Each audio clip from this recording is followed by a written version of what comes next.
How would I describe the show? I would say, well, it is what it is. It is the best of the best of the best.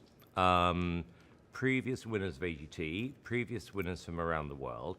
Certain people we thought we should, even though you didn't win, we think you should come back for a second chance because for whatever reason, it wasn't their year. But we kind of called it the Olympics of talent. We've wanted to do this show for years. And this year, finally, we said, you know what? We don't really know what it is, but let's just do it.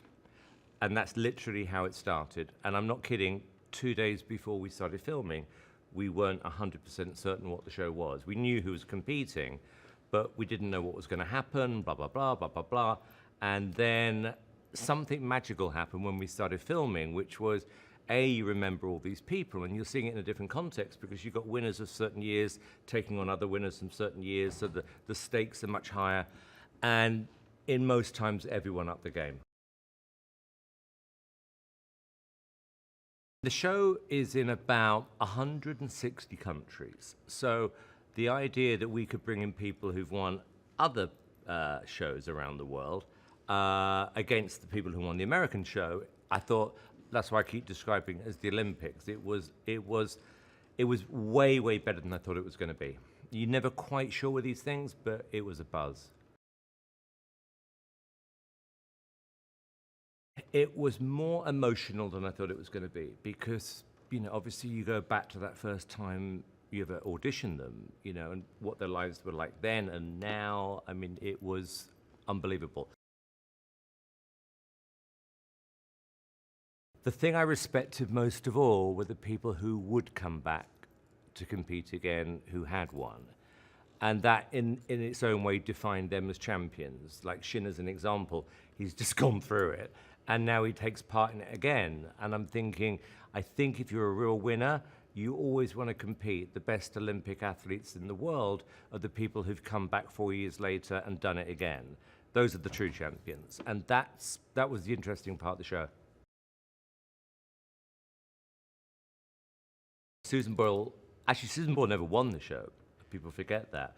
Her clip was probably one of the biggest viral things we've ever done. And it was at the beginning of YouTube and it all kind of collided together.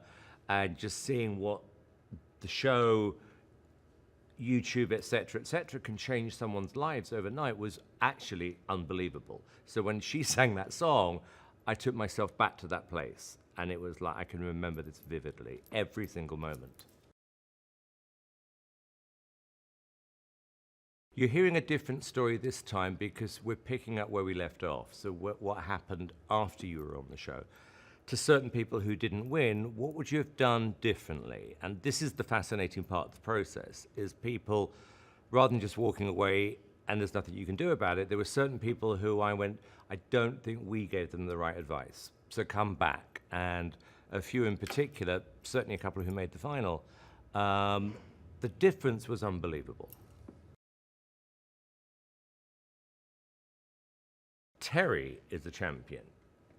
I think this guy is brilliant. I mean, for him, he's shooting his other show in the morning. He then comes on to a show he's never been on before, and within 10 seconds, I felt like I'd been working with him all my life. He just got it. And his energy, compassion, enthusiasm, he's an absolute star, this guy.